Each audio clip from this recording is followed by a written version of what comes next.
In the humid embrace of the ancient wetlands, the air is heavy with moisture and mystery.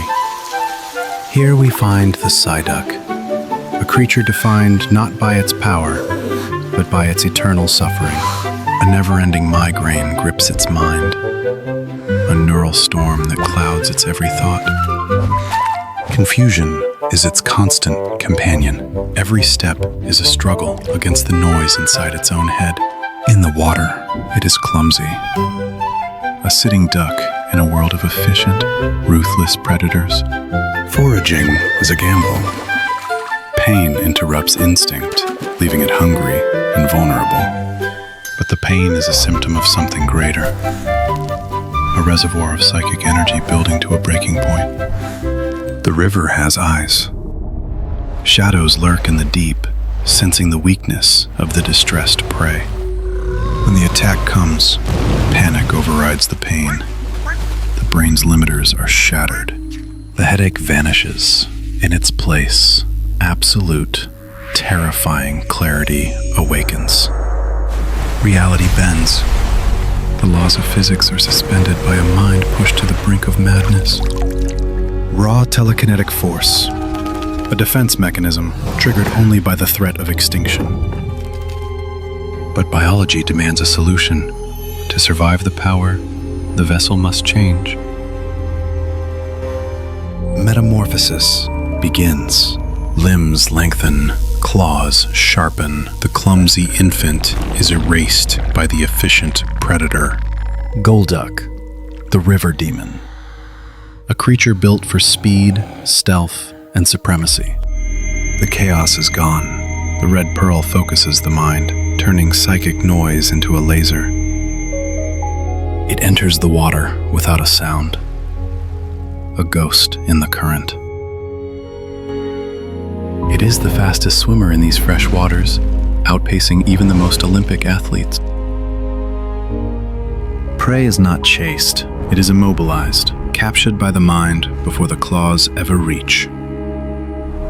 To the locals, a red glow beneath the surface is an omen. Stay out of the water. On land, it walks with the confidence of an apex predator, no longer confused, no longer afraid. It masters the water element, bending the river itself to its will. A force of nature, capable of crushing stone and bone with hydraulic pressure. A living barometer. It feels the weather changing in its bones, always one step ahead of the storm. While others hide, Golduck thrives in the deluge. The rain is its domain. Silent, intelligent. It communicates without sound, a network of minds in the mist. It conquers the torrent, swimming upstream with a power that mocks the raging river. A mythical kappa of the modern world, the lord of the freshwater deep. The headache is gone. In its place stands a master of body and mind, the Golduck. In the pristine waters of the ancient valley, life begins with a struggle against the flow. Every scratch on its scales tells a story of survival in a world that sees it as prey. Though seemingly useless, the splash is a desperate attempt to break free from its watery confines. At the mercy of the current, it is battered by the very river it calls home. Driven by instinct, the Pidgeotto strikes from the surface, sending the school of Magikarp into a frantic, chaotic retreat. They gather at the Dragon's Gate, staring up at an impossible wall of thunder and mist. Driven by ancient instinct, they hurl themselves against the crushing force of gravity.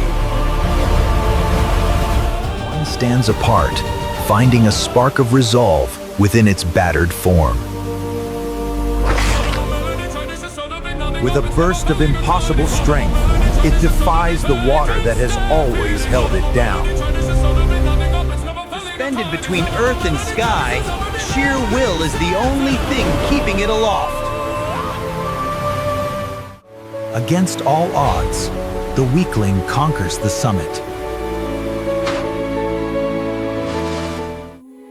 But the journey has changed it fundamentally. The energy of evolution can no longer be contained. The vacant gaze is replaced by the fierce eye of a predator.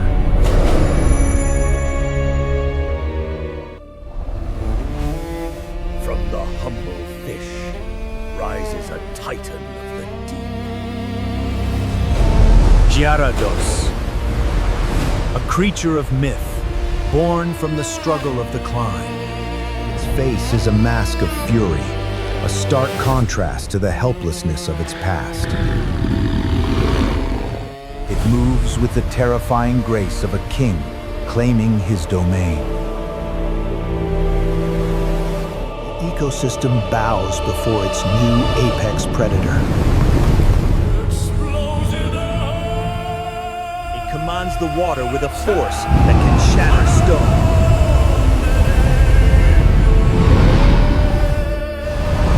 Its rage is so potent, it summons the storm itself.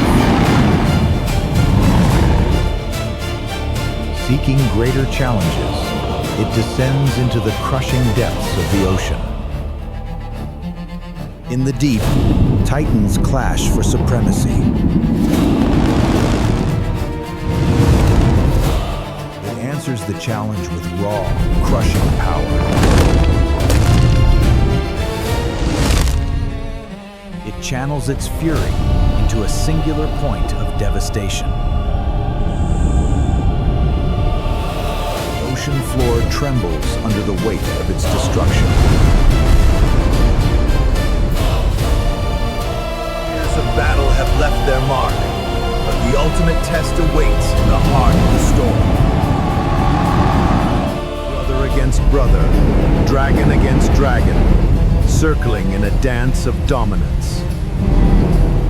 Pushed to the brink, it unlocks a dormant power hidden deep within its genes. The shell of the old form shatters to reveal the monster within. Mega Gyarados, an armored leviathan of pure aggression. Its very skin radiates heat, boiling the ocean water upon contact.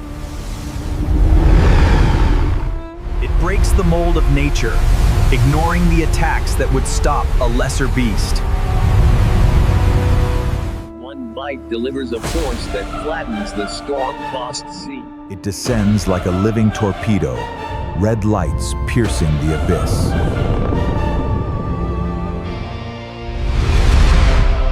As the rage subsides, the armor falls away, leaving only the victor. Peace returns to the ocean, reflected in the eyes of a warrior. It takes its place at the head of the pod, leading the next generation. And somewhere below, a new splashing begins.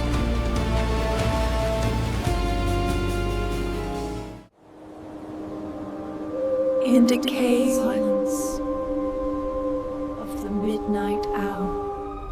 From the cracks of the forgotten dead, a spectral energy begins to leak into our world.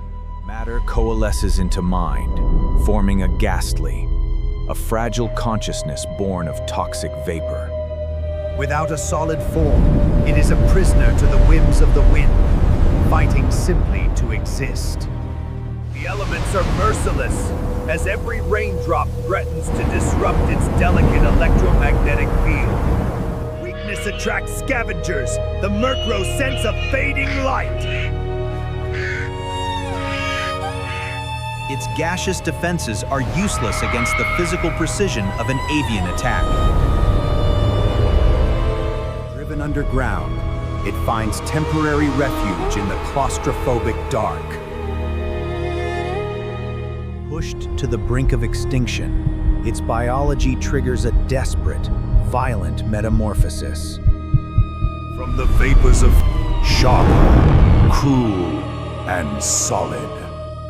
It examines its new weapons with a curiosity that is both childlike and deeply sinister. No longer bound by stone or wind, it returns to the surface with a new mastery of dark energy. The prey has become the predator, and the Murkrow learn that the shadows now fight back. Seeking denser hunting grounds, it migrates to the ancient forest, flying through the air like a phantom. But the forest has its own demons. A Houndoom, a beast of fire and darkness, blocks the path. Elemental fire tears through the night, proving that even a ghost can burn. Speed is the only option, but the relentless hound closes the distance with terrifying endurance. There is no hiding from the darkness. The sanctuary is shattered. In the face of death, it finds salvation not in the light, but deeper in the dark. It enters the shadow dimension, a cold, abstract plane where it must claim true density to survive. The ground itself begins to boil. The darkness is condensing.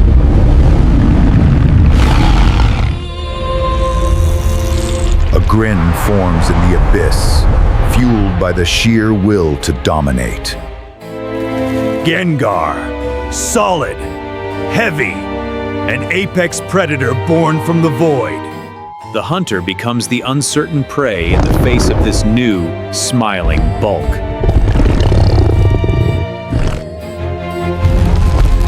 Flesh and bone attacks mean nothing to a hide toughened by the shadow dimension. It weaponizes the very light around them, striking from the enemy's own shadow. The eyes pulsate with ancient rhythm, overriding the will of the victim. It feeds not on flesh, but on the sleeping mind, the ultimate parasite. The city calls. A concrete jungle where shadows are deep and prey is plentiful. It treats the boundary between dimensions as a playground, reveling in the fear it sows. Physical interaction is now effortless. The ghost has become a solid force. Claims the skyline, a king of the urban night, where the wind howls like a mournful spirit. Old rivalries reignite on the rooftops. Psychic mind against ghostly matter. It moves with impossible fluidity, dodging light by becoming darkness itself. This is no mere trick. It is a dense, crushing singularity of ghostly power. The wind that once blew it away now breaks against its immovable form. It savors the victory, an ancient intelligence hiding behind a playful grin. And just as quickly as it appeared, the shadow returns to the night, watching, always watching. Deep beneath the Earth's crust, a Larvitar consumes its weight in soil, driven by an insatiable hunger to grow. Its jaws can crush diamonds, but in this darkness, strength is not the only requirement for survival. The air grows cold. Instinct warns of a presence that thrives where the light fades. Gengar, the shadow hunter, stalks its prey from the one direction they cannot defend. Above, silence is broken by the sudden weight of a predator landing.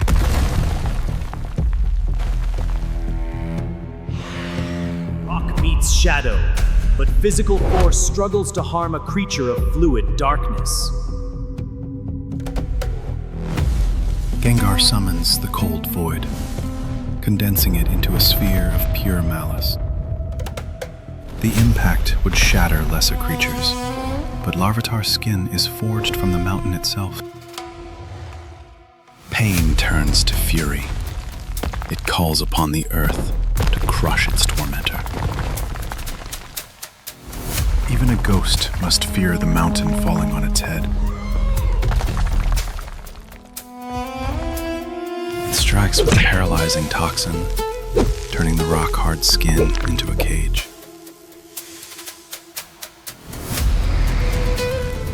Cornered and paralyzed, hope seems lost in the suffocating dark. But survival instinct is a powerful catalyst. Deep within, a dormant energy awakens. In a blinding flash, the soft flesh is shed for an armor impervious to pain. Pupitar, a living fortress, hovering in silent defiance. The predator is baffled by prey that has become a stone. Blow after blow rings hollow against the impenetrable casing.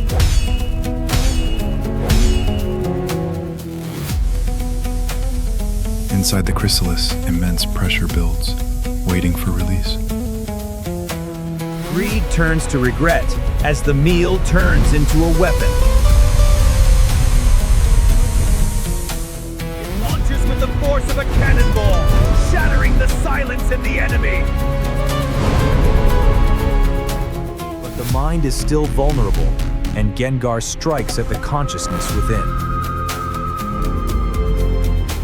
The fall shatters the containment. The energy can no longer be held. The mountain trembles as something ancient and powerful demands to be born.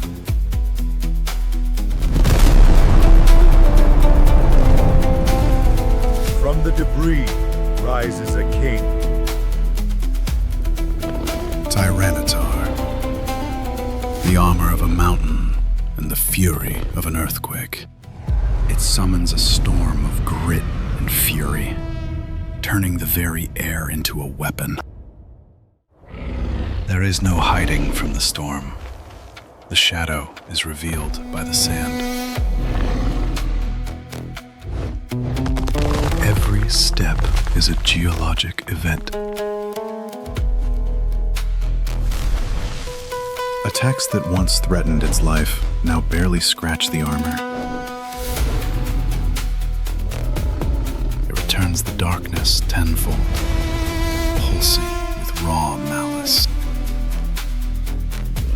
The ghost is pinned, its ethereal escape routes closed by sheer exhaustion.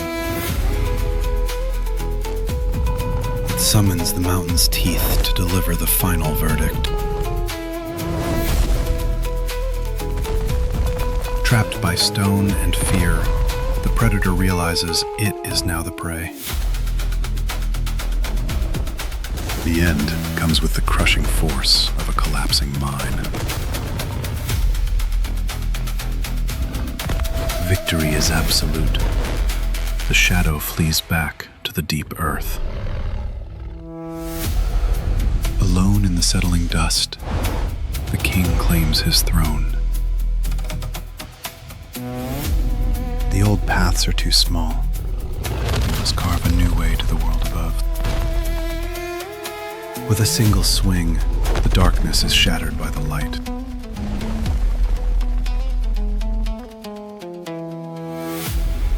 He emerges not as a survivor, but as a titan, ready to reshape the land.